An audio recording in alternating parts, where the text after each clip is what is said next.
Good morning and welcome to Lincoln Center's pop-up classroom. My name is Barbara Ellmann and I'm a painter and a museum educator and a teaching artist at Lincoln Center. And I'm very glad that you're joining me this morning. We're going to be thinking all about shapes today. And I'm going to ask you to secure a few materials. I know that you've been dancing recently if you've been doing this program every single day. And yesterday you were working with Miss Yvonne on some hip-hop moves. So today we're going to be making some collages. But first we're going to learn a whole lot of things, I hope, about shapes. So I want to give you some supplies that I'm hoping that you will gather around your home.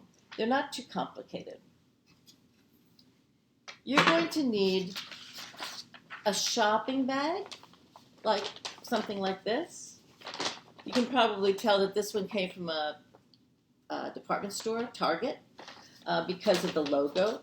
But we're going to use the inside of the bag, so it can have anything on the outside that you want. We won't be seeing that. This happens to be a pretty handsome bag. But you need a brown paper bag. You're going to need a piece of white paper, just regular printer paper. And you're going to need a pair of scissors. Now, this activity has been designed for parents and children alike, grown-ups and kids. And I'm hoping that you'll find scissors that are safe for kids to work with. And I'm hoping you grown-ups will join us in this activity. And even I'm hoping that there might be some artists out there who are watching who might think, oh, it's fun. I'm just going to do this as well.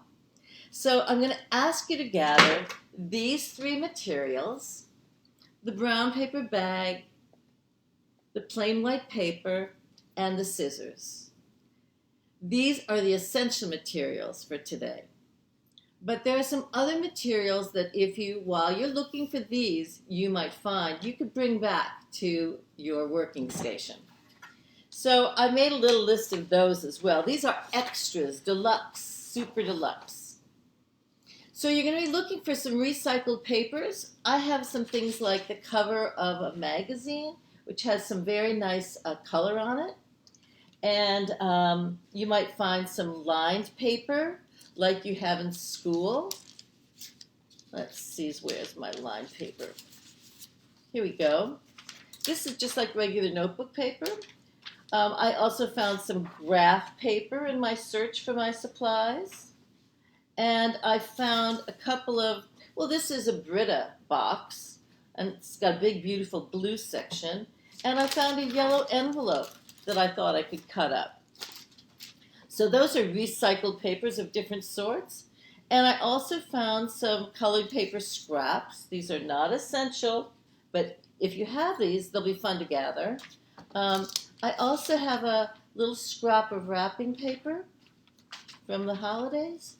And finally, some origami paper. You might have some origami paper around the house. And whether it's got a pattern on it or it's a solid color, it might be fun to work with. So finally, you're going to want to have a glue stick, something like this, that will allow you to glue your collage together. And you'll probably be doing that after the program. So if you can't find it right now, that's totally okay. So I'm going to give you a second to go do all those things. In fact, I hope some of you are running around right now looking for a brown paper bag and looking for your white paper. So I'm going to show you when you get back that you're going to put your white paper and you're going to put it aside so nothing happens to it. So just take that and put it on the edge. Have you been making puppets with some of my friends and doing some body percussion and different dance moves? We have so many different things to offer on Lincoln Center's pop-up classrooms. I hope that you're really watching. You can always access these programs after they've been also live streamed. Okay, so I'm going to show you how to work with your bag. You're going to open it up. This one comes with the receipt inside. And you're going to take your scissors and you're going to cut it right along one of the folds.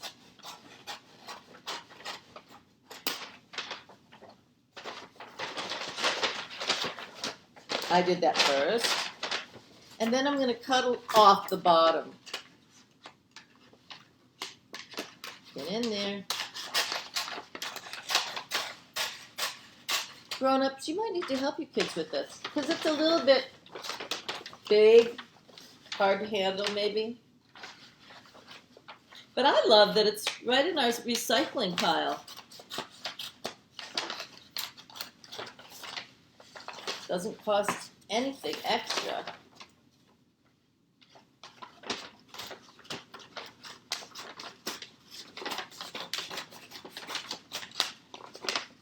If you have a brown bag that's not a shopping bag, another kind of grocery bag without a handle, that's not a problem. We don't even need the handle.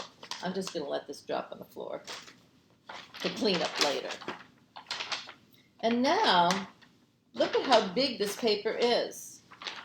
So you could share. You could take half of it and give your brother or sister the other half, or your mom or your caregiver, whoever is watching this program with you. So I'm just going to cut this in half. And I'm going to save this for later. And now I'm going to cut off my handles, or my handle, like this. So I'm going to be cutting out this piece of paper and turning it into all different types of shapes. And I hope you'll be doing the same at home. Okay. So I'd like to bring your attention to what I have behind me on the wall. And you're going to notice that I've got 2 rows of different types of shapes. They've been cut out in black paper. The top row has an idea in common. We call those geometric shapes. And those shapes all have names. And I'm wondering if you can, in the comments section, tell me what shapes you are seeing. Can you name these 4 shapes? I'm wondering if you know the names of those shapes. I bet many of you do. I'd like to just welcome some of my friends here while you're writing in those comments. Oh, hi, Jean. I see you're here. That's wonderful. And Jenny's watching. I love that you're there, Jenny. Thank you so much for being here this morning. And you can also tell me where you're watching from, because I'd love to know who's around the world taking a look at this program. So I'm seeing in the comments, oh yeah, that somebody sees a square and then a rectangle. Oh, Dee Green is seeing that square. That's fantastic, Dee. And Laurel is seeing it as well. Oh, my friend Nick Mamet's here. And he saw a circle up there. He must be thinking about this one. So these shapes all have different names. A square, a rectangle. Do you know what makes a rectangle different than a square? A rectangle has 2 short sides and 2 long sides. But a square has all sides that are equal. So interesting, that.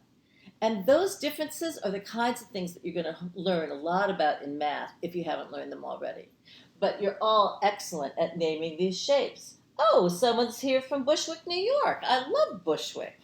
Okay, so thank you all for those remarks and your shape naming. So those geometric shapes are some of my favorites. There are many other geometric shapes, and many of you probably know those, like parallelogram. That's a hard one. Rhombus. Those are also geometric shapes. But we're going to be thinking about these. Underneath is a whole other idea, and we're going to come back to those in just a moment. So with your very safe scissors, I'm going to put my glue stick aside because I really don't need this right now. I'm going to use this after the program. So I'm going to ask you to do a little cutting and a little tearing, because some people might not have been able to find their scissors, and that's fine. You can do this all by tearing. But I'm going to start, I'm going to start by making a cut-up circle. Now, I have a tip about cutting out circles. If you just keep your scissors straight up and down, and you spin the paper around like this,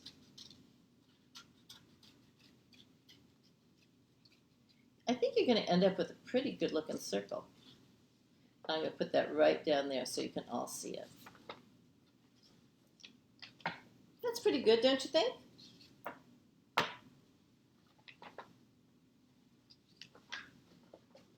Now I'm going to try to tear another one of my most favorite shapes, and that's a triangle. I love a triangle.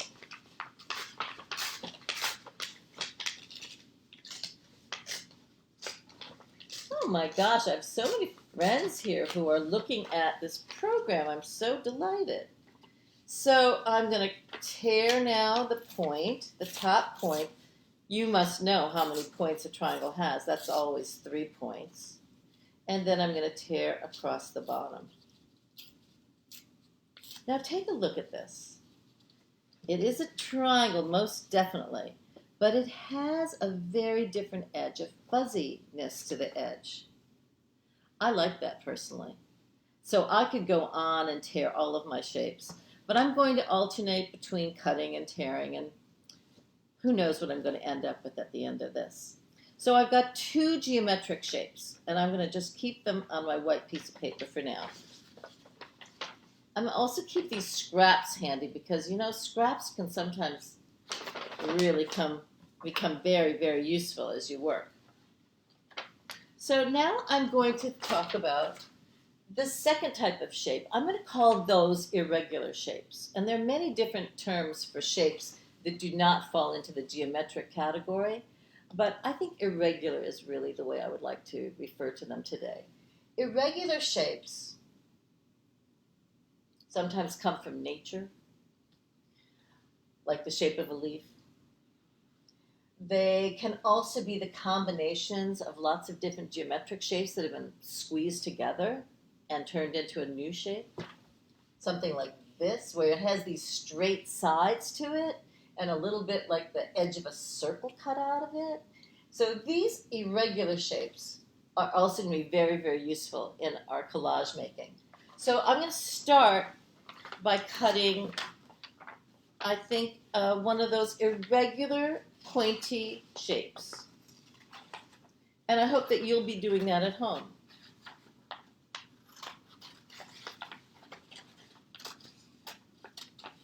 It's kind of hard for me to look at you while I'm cutting, so please excuse me for looking down.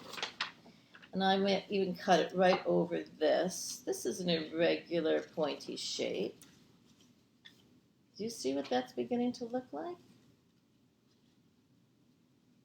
I know this is one of many of your favorite shapes.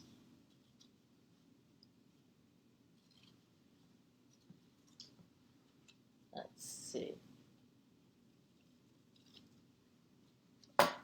Not only is this irregular, I thought I was cutting out a star. It's kind of a Christmas tree-like star. That's fine for me. And look at these. I have a couple of little pointy shapes left over. I might be using those later. And now I'm going to see if I can tear something that's kind of like this shape but different, because tearing is very hard to control. So sometimes when I'm tearing, I just kind of let my, hands have an intuition. All of our hands have a bit of an intuition. I just kind of see what's going to happen, and I might have to modify it when the shape comes out of the brown paper bag, shift it a little bit, make it look different than it does right now. Let's see what I'm getting here.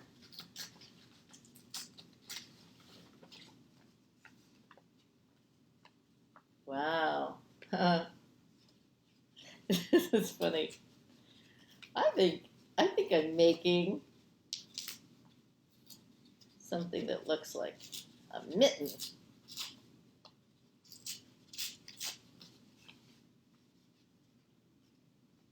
Or something like that. Does this look like a mitten to you? When I was growing up in Michigan, we used to say, "Oh, I grew up right there because Michigan looks kind of like a mitten." We could point to our hands like this and say, "Oh, that's where Detroit is."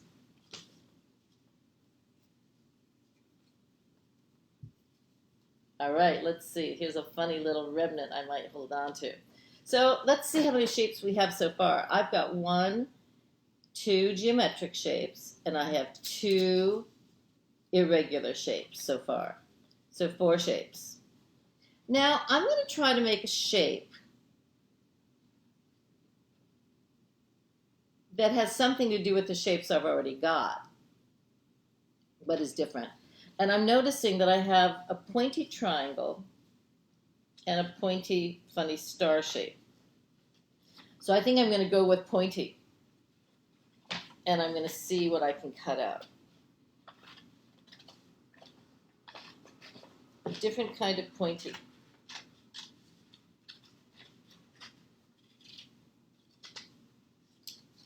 This is pretty big. Look at how much space it would take up. So I think I'm going to cut into it some more. Make it more pointy. This is even kind of, could be pointy. Thought of as pointy, especially if I do that. Well, I kind of like this. You know, I left the edge that I'd already cut, and I thought that that might be kind of fun, because look, it could sit right on the edge of my paper like that. Does it look like anything to you? Teeth? Anything like that? Oh, somebody else cut out, oh, someone cut out a heart. That is a favorite shape of a lot of people. And someone else cut out a Christmas tree. So those are all perfect decisions to make. And those, I would say, could come under the idea of irregular shapes. But they are shapes that we definitely call by a name, don't we? Because they look so much like those things. So far I have 5 shapes. And I think I'd like to have 2 more. So see if you can cut out or tear out so you have 7 shapes. I'm going to now look at my paper pretty carefully and all the things that I have removed from it. Because my paper is beginning to have some interesting contours to it. The contour is the shape's edge. Look at that. This is kind of cool. So I'm going to see how I can use some of those edges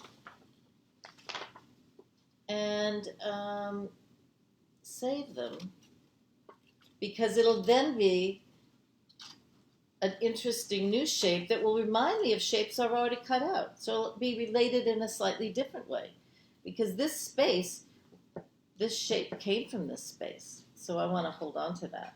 And now I'm going to give it kind of a sharp edge, because you know I was thinking sharp. Every shape can be different, but also you can think of how shapes become like a family of related ideas.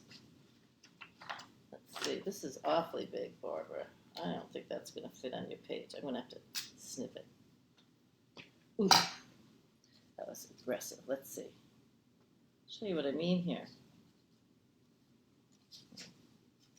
See if I can make that flat so you can see it against my paper more easily. So do you see how this shape is the empty space that this shape came out of? Look. It fits in. Oh, I think I did a little remodeling. That's fun to do too. You know, artists are constantly making things and taking them apart, making things and taking them apart, trying it again, because you're trying to get closer to that thing that you would really enjoy having made. So there's a lot of editing, revision, we call that happens when you're an artist. In fact, it happens in all of the arts. whether you're making music or making a dance or even writing a story. Revising is really important. So I have 1, 2, 3, 4, 5, 6. One more shape. Here I go. I feel like I need something that is also related.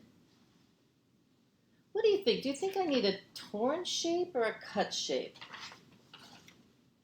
Oh, someone made a shell shape. Oh, that's so fantastic, Brooke. I'm glad you did. I love the summer. And so I love seashells. My birthday's in the summer. I think that might be why. Okay, I think I'm going to tear a shape. And I'm not exactly sure what it's going to be. Oh, I know. I'm going to cut and tear. Another combination shape. And it's going to be irregular. I think I'm liking irregular shapes a lot today. In the mood.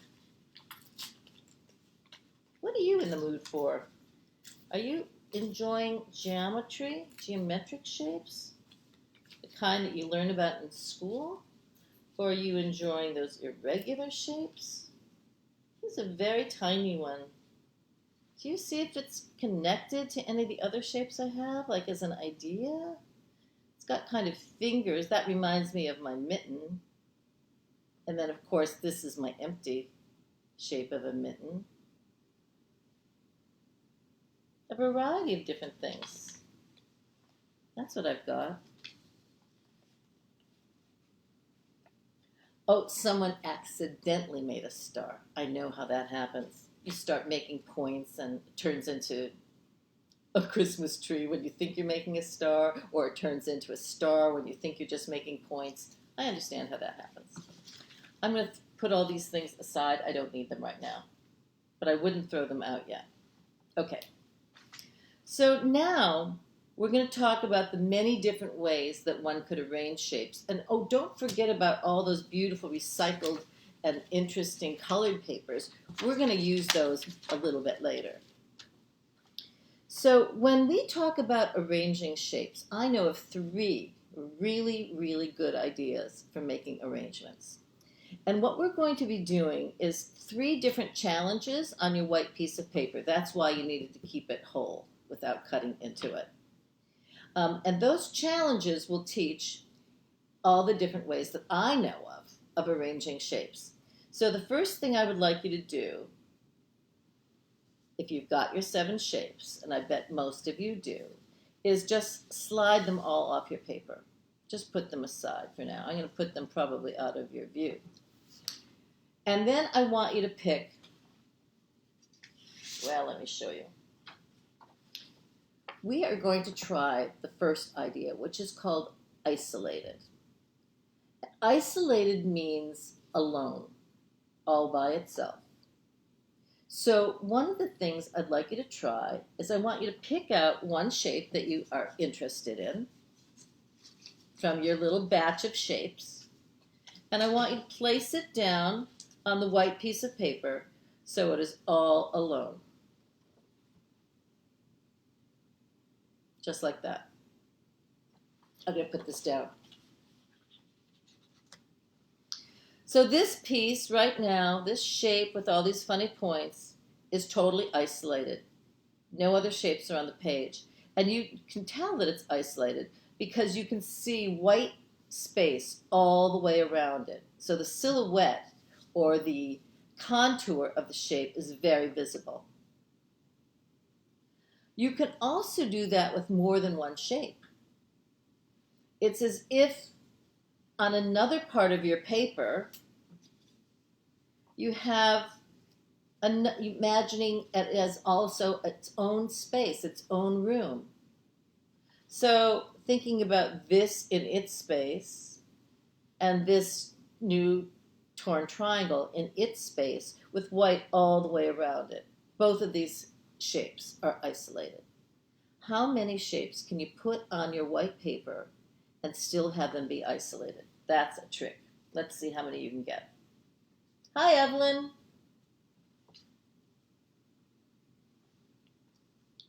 So you're going to try, I think that works. I have to find shapes that are small enough that they can be in their own spaces. Maybe I could even turn this like this. So the fun of this is trying to figure out where things could possibly go. Now I have used 5 of my shapes and they are all isolated. Each one of them, though they have gathered together on the same piece of paper, they have their own space and they are alone in that space. So now I'm going to ask you to just wipe your board clean. Wipe your white paper clean. Take all of your shapes off.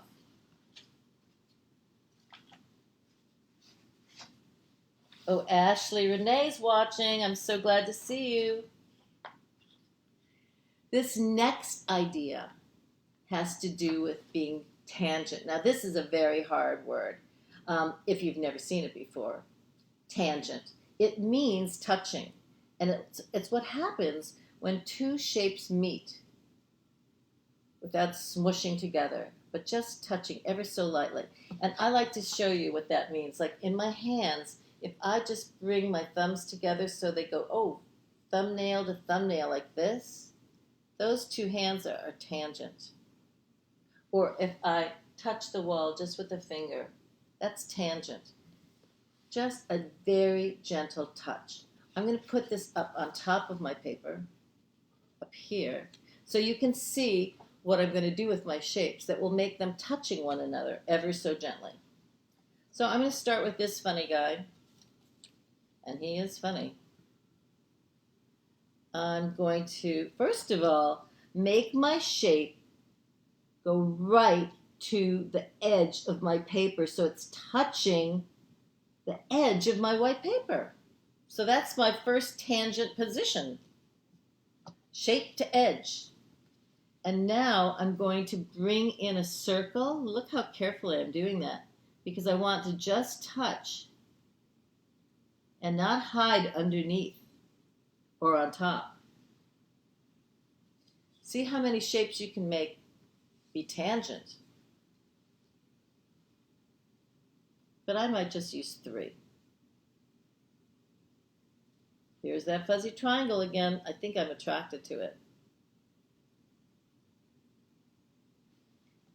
I'm going to put in another shape. So how many shapes are you going to make so they're touching? Now, they don't all have to touch in any composition, but we're practicing what it means to be tangent. That's what we're doing right now. What'd I do? Looks like it's touching, but it's not overlapping. That's so important. How are you doing?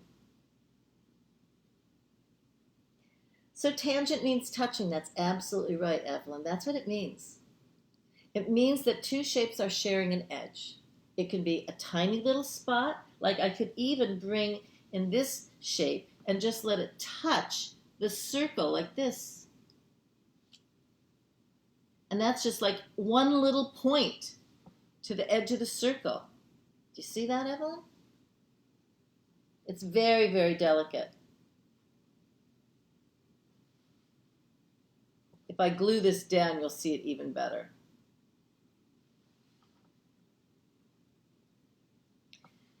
It's also kind of like when one piece of equipment touches another piece of equipment touches another, kind of like makes a kind of motion between them. I'm thinking of like the inside workings of a watch, and it begins to look like it could churn up or something like that, move around. I wonder what yours looks like. Now, at any time you want to take a photograph of your arrangements, you can, and then they can get posted on the comments section. They won't show up until after our program, but you can do that, and that would be really nice. I would so love to see what you're thinking about these different things we're doing. Okay, here's the next one, and this is called overlapping. So the idea of experimenting with arrangements, oh, it's so important. because you never quite know what's going to fit really right for your ideas and what's going to really look fabulous and jazzy. So overlapping is a really great technique. And overlapping is when one shape covers up another shape. It can do a little bit or it can cover it up a lot. And so I'd like you to try covering up one shape on top of another. Now watch what happens here. When you do that, and you have overlapping shapes, several interesting things. First of all, it reminds me, because they are both the same color, that the two of them merge together in my eye, and they make an extremely complicated irregular shape. And in between, there are these little white spaces. We call those negative shapes or negative spaces. And I like when that happens a lot. So I'm going to go on making some overlapping and see if I can make some more interesting negative spaces. This shape almost comes with negative built into it. So let's see what happens. Now, I would like this not to be on top. So I'm going to slide it underneath. And since this is just my idea gathering, it works like that. Oh no, this is beginning to look like the suggestion of a heart. It no longer looks like a mitten to me. But look how nice these repeated points are looking. They're kind of looking like, oh, we all go together. And now that we're overlapping, even better. I think I can put my triangle in here as well and let him overlap my torn triangle. Maybe I'll let the point stick out. Now I like it the other way. You can change your mind. You can change your mind when you're not gluing anything down yet, right? And that's really freeing, because you can try things that you might otherwise not try. As an artist, I always like to think about, well, what's the thing I always do, and can I do something different today? Especially when I'm experimenting, because an experiment can be a failure. That's very valuable. And then you use those ideas the next time you're cutting out shapes. So here's a bunch of overlapping. Do you see that? So why do you call it a negative space or a negative shape? That's a very good question that came in on the comments. Because I cut out the brown, we think of this as the positive. And because I revealed a shape in the white paper, which started off as a rectangle, and now the space that's left over begins to have a kind of definite shape to it, we identify as the negative. But the negative is also all the space left over outside of these many, many shapes. So negative space is around us. It's all over. It's outside my body. It's between me and the wall. And here on the paper, it's between these little places in the shapes and then all the way around the edge. It's an important idea. Some people don't see the negative space at all, or the negative shapes. They only see what's the positive. But artists train themselves to see that empty space around it. It's very important. Okay.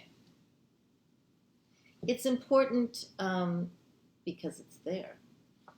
I'm going to wipe it all clean. And now we're going to be using these three ideas: isolated, tangent, and touching. And we're going to be using any of the papers that you managed to gather, or just your brown paper. It's totally up to you. And you're going to put them together in such a way that you can use all three of the techniques. Oh, I've got some graph paper here. I do like graph paper. Or maybe, oh, I like this too. I like this origami paper. So you're going to make a picture now using any of the brown shapes you like, any of your colored papers if you manage to find some, any of your recycled papers if you manage to gather some together. And you are going to create a composition that uses these three ideas: isolated, tangent, and overlapping. You do not have to use all three, but once you start arranging your shapes, you're going to notice that you are using at least one of them, because I don't think you can come up with arranging shapes without using one of these ideas. So let's see what you come up with. I'm going to work as well at the same time that you're going to work, and then we're going to share. We're going to do something else. We're going to share our pictures, and we're going to think about how things went together. I'm going to use most of my brown shapes, and I'm going to cut like a couple shapes, because I don't want my colored shapes to take over my brown shapes.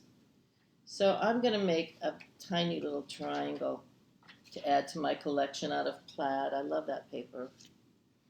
And I'm also going to use some regular, well, this is like a yellow pad of regular paper with lines, and it's got these little red lines down the side. And because I picked a yellow, I think I'll pick another yellow, and this one I'm going to tear. I especially like that red line, so I'm going to make sure I get it in there. I'm looking back to my other shapes because this is going to get added to my collection.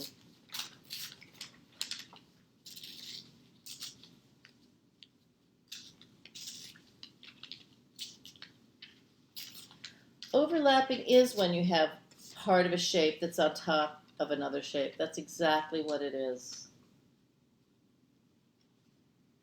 All right, look, another kind of finger shape. Very big thumb. This is perfect for hitchhiking, isn't it? Look at that. Looks like a little fist and a little thumb. I don't recommend hitchhiking, but it used to be a lot of fun to do when I was much, much younger. Okay, so I'm going to make an arrangement now with my shapes, and I hope you'll be doing the same.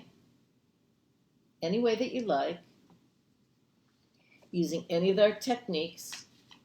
You can see why I made that shape in yellow now, probably, because look, doesn't it look kind of like my brown shape?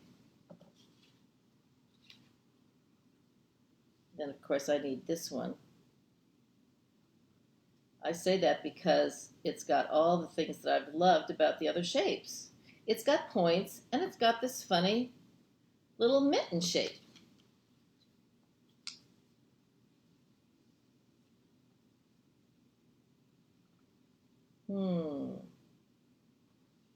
I think these are too close together.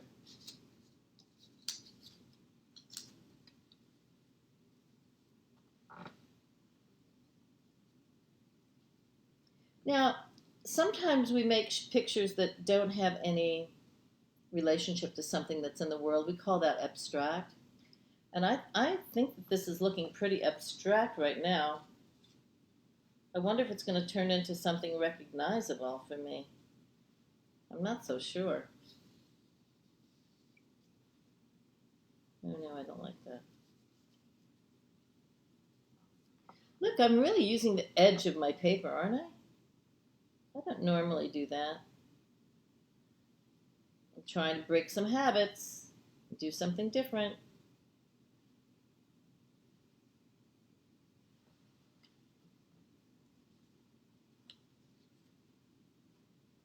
I'd like to introduce this somewhere. Maybe I'll have it.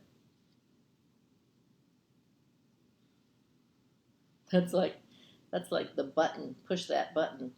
It's awfully big. I'm going to remodel it, make it a little smaller.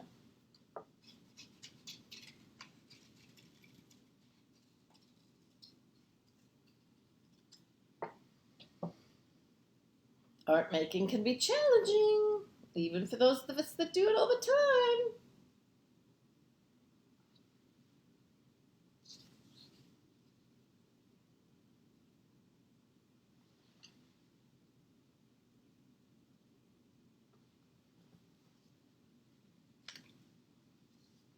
I think I'm finished.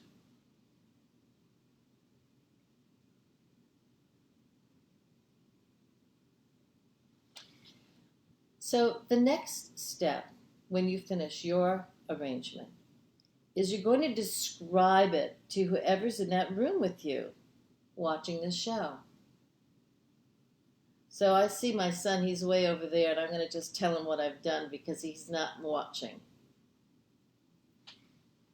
So I did some tearing out of shapes.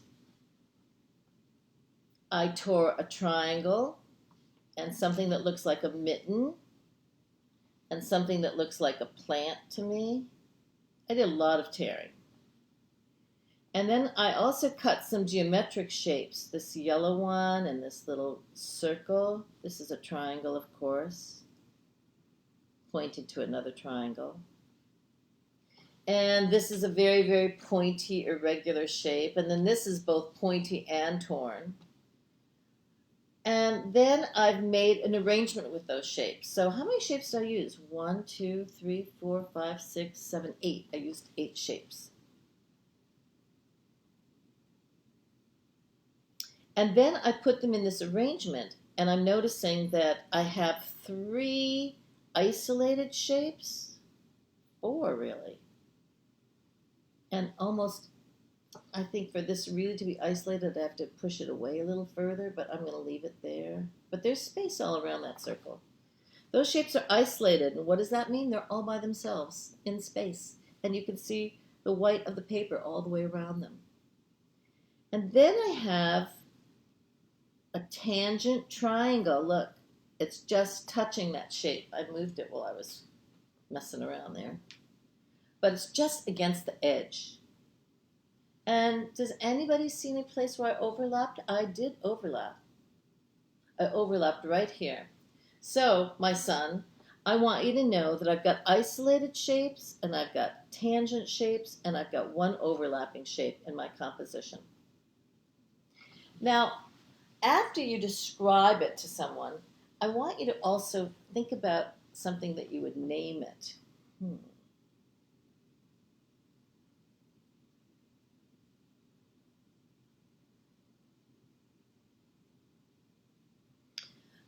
Okay.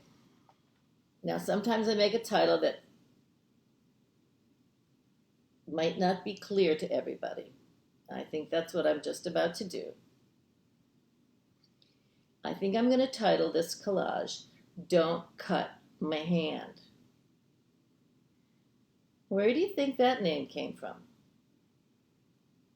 I had a reason for it. I think I have some hand shapes, some mittens, and I have a lot of sharp things. So I'm going to give it that warning, don't cut my hand. Or maybe I like better, don't cut your hand. Yeah, that's what I'm going to call it. Don't cut your hand. And did you notice I can even explain why I gave it that title? Because of the things that happened when I was making shapes and what happened when I arranged them. So I hope you'll give your work a title. And then after this program, I hope you'll all glue it into place. And then after that, I hope you will put it in the comment section so we can see the picture. I'd really like to look at your work. Now, as I was creating this lesson, I couldn't help but think about a most favorite artist of mine. And this artist, Henri Matisse, he's a Frenchman, and Henri is just the French way of saying Henry. He made paintings and sculptures and a lot of what he called cutouts. And what they really were collages. Cut and torn pieces of papers that he had painted, in fact, and then glued onto paper. So I'm going to invite you, after this program, to take a look online and Google this guy, Henri Matisse, and take a look at his cutouts. I think you're going to really be charmed by them. They're very beautiful. Wow, this was fun for me. I hope you enjoyed it. Tomorrow, you're going to see Mr. B again. And you're going to be working with puppets and scenery, I think. And I didn't get a list of materials, but they will show up in the comments section later today. So you can check that and prepare for tomorrow's lesson. There's one other very important change, though. The lesson's going to go live at 2 o'clock in the afternoon, not at 10 o'clock in the morning. So make that adjustment mentally so you're ready for Mr. B tomorrow. This was really a pleasure for me. I want to thank you so much for joining me, all you kids and grown-ups and artists out there. Keep watching Lincoln Center's pop-up classroom, coming to you every single day. Thank you so much. Bye-bye.